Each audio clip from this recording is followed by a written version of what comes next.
Spring Break is more than bikinis and beer bongs. There's big bucks behind the spectacle, and students are willing to shell out top dollar for a good time. They do spend money. The typical spring breaker can have as many as 3 to 4 credit cards.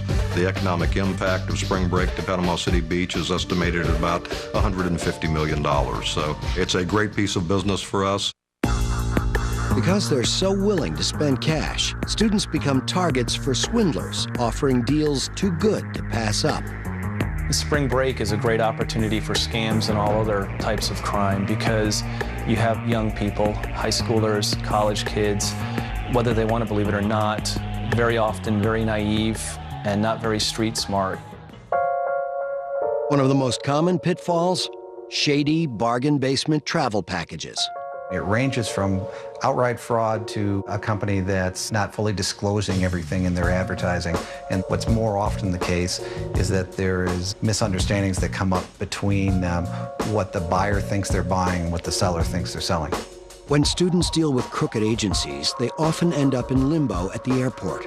Or worse, they miss out on spring break entirely. You know, that's great, but it's really disappointing that you can't, you know, rely on these companies. For a while there, it was like we didn't know what to expect next.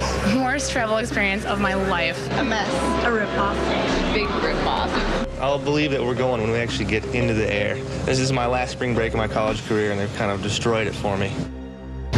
Even if travel goes according to plan, there's plenty of other ways students get hustled. Hotels sell packages. They don't sell a room price, they sell a per person price.